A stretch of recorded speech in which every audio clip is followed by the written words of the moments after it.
Doctor بڑھ رہے ہیں، ہاسپٹل کھل رہے ہیں، لیکن مرض بھی بڑھتا جا رہا ہے۔ اس کا صاف مطلب یہ ہے کہ دوائیں کام نہیں کر رہی ہیں، مرض کی صحیح تشخیص نہیں ہو رہی ہے۔ اسی طرح پورے ہندوستان ہی نہیں، پوری دنیا کے اندر ہم مسلمانوں کے حالات کو جب دیکھ رہے ہیں تو دیکھتے ہیں ادارے قائم ہو رہے ہیں، مدرسے قائم ہو رہے ہیں، یونیورسٹیاں قائم ہو رہی ہیں، لیکن ہماری جہالت بھی بڑھتی جا رہی ہے، ہمارے یہاں جہالت بھی بڑھی ہوئی ہے۔ اس کا صاف مطلب یہی ہے کہ ہمارے قوم کی مرض کا علاج اور اس کی تشخیص ہمارے پاس ابھی نہیں ہوئی ہے، اسی لیے ہماری آج حالت ہو رہی ہے۔ مسلمانوں، اگر تم چاہتے ہو اپنے حالات کو بدلنا تو تمہارے سامنے علم ہے، علم حاصل کرنا۔ بغیر علم کے تم آگے نہیں بڑھ سکتے۔ حضرت شیخ سعدی نے اپنی کتاب بوسطہ میں ایک واقعہ نقل کیا ہے، غور سے سنیے گا۔ انہوں نے یہ بیان کیا ہے کہ ایک بزرگ نے ابلیس اور شیطان کو خام میں دیکھا تو دیکھا کہ بڑا حسین و جمیل ہے، تو انہوں نے پوچھا کہ یہ بتاؤ، تم تو اتنے حسین و جمیل ہو، بڑے قد و قامت تمہارے اچھے ہیں، بڑے خوبصورت لگتے ہو، لیکن تمہاری شکل اور شبیہ جو دنیا میں بنائی جاتی ہے بڑی ڈراؤنی، بڑی خوفناک، بڑی بدصورت بنائی جاتی ہے، بہت ہی بری صورت بنائی پیش کی جاتی ہے، اس کی وجہ کیا ہے؟ تو اس دشمن نے بہت اچھا جواب دیا تھا۔ اس نے کہا تھا کہ قلم در دست دشمن است، قلم دشمن کے ہاتھ میں ہے۔ حضرات، آج جو ہماری یہ حالت ہو رہی ہے اس کی صرف یہ وجہ ہے کہ قلم دشمن کے ہاتھ میں ہے۔ آج اگر ہم قلم کو اپنے ہاتھ میں لے لیں تو کوئی بڑی بات نہیں کہ ہماری شبیہ درست ہو جائے۔ یقیناً ہماری شبیہ اور شکل و صورت درست ہو سکتی ہے، ہم کو صرف اپنے ہاتھ میں قلم کو لینا ہے۔ حضرات، تعلیم کے حوالے سے جہاں تک بات ہوتی ہے، ہم نے علم کی جو تقسیم کی ہے، اور میں نے جب سے سنا ہے تب سے یہی سنا ہے، اور آپ لوگوں نے بھی سنا ہوگا کہ علم کی دو قسمیں ہیں، علم دنیا اور علم آخرت، یعنی دنیاوی علم اور دینی علم۔ میرا خیال یہ ہے اسی تقسیم کی وجہ سے، یہیں پہ اس کی تعبیر و تشریح کرنے کی وجہ سے تھوڑی سی ہم سے غلطی ہو گئی۔ غلطی یہ ہوئی کہ علم دین جب کہہ دیا گیا تو ہم نے لوگوں کو، مسلمانوں کو الگ کر کے اس کو ایک طرف لگا دیا علم دین کے لیے، باقی دوسرا علم جو تھا، دوسرے جو علوم تھے اس سے ہم نے الگ کر دیا۔ لیکن ایسا نہیں ہے، اصل اس کی تقسیم ہونی چاہیے علم نافع اور علم غیر نافع۔ علم نافع میں علم شریعت بھی ہے اور علم فطرت بھی ہے۔ علم شریعت دینی علوم کو کہہ سکتے ہیں، اور علم فطرت میں یہی سائنس اور ٹیکنالوجی ہے۔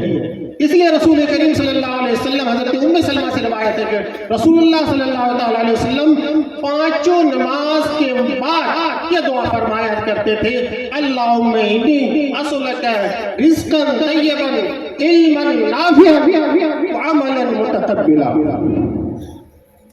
علم نافع کی دعا فرمایا کرتے تھے حضرت حضور صلی اللہ علیہ وسلم، علم نافع کی دعا فرمایا کرتے تھے۔ علم نافع میں یہی دونوں باتیں آتی ہیں۔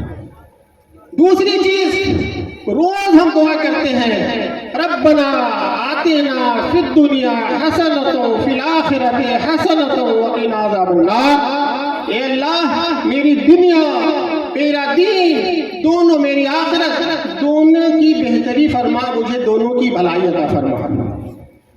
دعا ہم روز کرتے ہیں ربنا آتنا فی الدنیا، لیکن عمل ہم کرتے ہیں صرف ایک علم کے لیے، علم دین کے لیے کرتے ہیں۔ مجھے علم دین یقیناً سیکھنا چاہیے، لیکن مسلمانوں، اگر تم کو علم دین کے ساتھ جب تک علم فطرت اور سائنس اور ٹیکنالوجی ہاتھ میں نہیں لوگے تب تک تمہارے ہاتھ میں کچھ آنے والا نہیں ہے، تمہاری حالت یہی بگڑتی رہے گی۔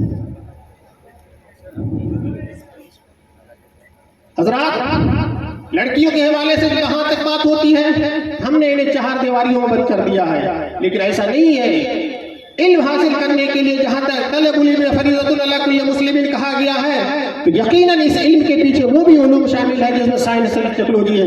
ابتدائی اسلام کی تاریخ آپ پڑھیں، آپ کو اس زمانے میں جب مسلمانوں کی تعداد کم تھی،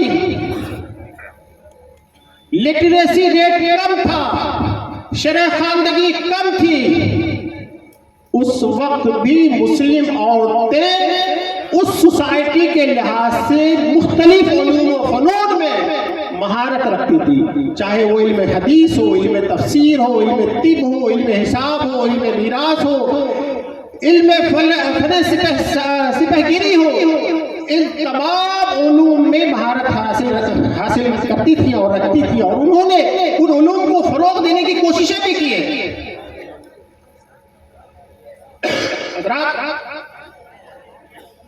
آپ جانتے ہیں کہ حضرت عائشہ رضی اللہ تعالیٰ عنہا سے تقریباً 2210 احادیث مروی ہیں، اور تقریباً 300 صحابہ کرام نے ان سے حدیثیں روایت کی ہیں۔ تو علم حدیث کی بات ہے، علم طب کی بات حضرت عائشہ خود فرماتی ہے کہ جب رسول اللہ صلی اللہ تعالیٰ علیہ وسلم کے پاس اہل عرب میں سے جو طبیب آیا کرتے تھے اور طب پر گفتگو کیا کرتے تھے، تو میں پردے کے پیچھے سے اس علم کی ان طبیب اور ڈاکٹری اور علم حکمت کی باتیں سنا کرتی تھی اور اسے رکھ لیا کرتی تھی۔ تو ظاہر سی بات ہے کہ علم طب بھی حضرت عائشہ کو آتا تھا، اور علم طب اس زمانے میں رائج تھا، اس لیے حضرت عائشہ اس کو یاد کیا کرتی تھی، اور یہ فطری بات ہے۔ میں نے آج دیکھا ہے، آپ نے بھی دیکھا ہے، آپ نے غور نہیں کیا ہے، پورے ہندوستان کا لڑکیوں کا ریشیو نکال کے دیکھیے، مسلم اور غیر مسلم کی تخصیص میں نہیں کر رہا، بلکہ میں یہ کہہ رہا ہوں کہ یہ علم طب کی طرف لڑکیوں کو رجحان فطری ہوتا ہے، فطری۔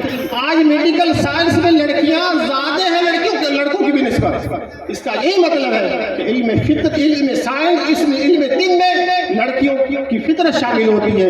مسلمانوں کو تمہاری لڑکیاں اگر نہیں پڑھ رہی ہیں تو اس کا یہ مطلب نہیں ہے کہ علم طب تمہارے لیے نہیں ہے۔ فن سپہ گیری میں مسلمانوں عورتوں کی خدمات رہی ہیں۔ جنگ حنین میں خود حضرت عائشہ تیمارداری کیا کرتی تھی، اور بہت سارے مجاہدین کی مرہم پٹی کیا کرتی تھی۔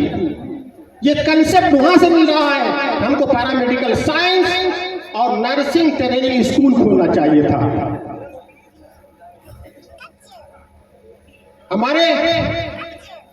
ہمارا کنٹریبیوشن، لڑکیوں کا کنٹریبیوشن یقیناً ہر میدان میں ہے۔